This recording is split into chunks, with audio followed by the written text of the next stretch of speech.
Ngozibandlela wango-2017 i-ANC ke kulesifundazwe yathumela ke isibalo esiphezulu engqungqutheleni ke yokukhetha ubuholi bukazwelonke. Yize ke amagatsha amaningi kulesifundazwe aphakamisa igama likaDokotela Nkosazana Dlamini Zuma ukuba kube nguyena uhola iqembu. Amanye amagatsha eseka ke uCyril Ramaphosa. Ngakolunye uhlangothi ke amanye amagatsha ke ezwakalisa ke ukuseka uDokotela Zweli Mkhize nowabuye wahoxa ke kulombango.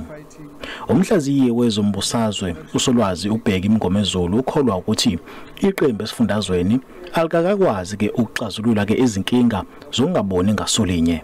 They came back empty-handed and the reasons are clear. One is that there was disunity.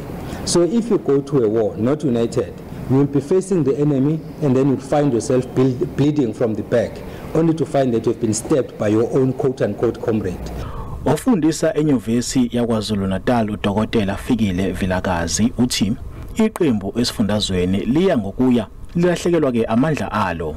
We are talking about a failing political party here, a political party that over time has really been losing touch with society, and it's everywhere. It's in the public domain. You just have to look at the archives, the reports, listen to citizens speak. Wengunobhala weqembu esifundazweni uMdumiseni Ntuli nogaqele isikhundla sokuba ke ngunobhala jikelele weqembu uthi ukusetshenziswa ke kwemali ngaphakathi eqenjini kuya ngokuya ke kuba inkinga.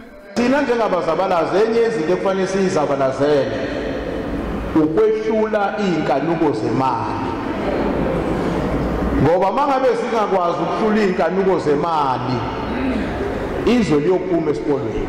Usolwazi umngomezulu uxwayise ngokuthi ke lolu uqhekeko olukhona ngaphakathi eqenjini lingaholela ekutheni ke le ngqungquthela ke ingaqali kahle. NginguSimphiwe Makhanya, izindaba ze-SABC ngiseThekwini.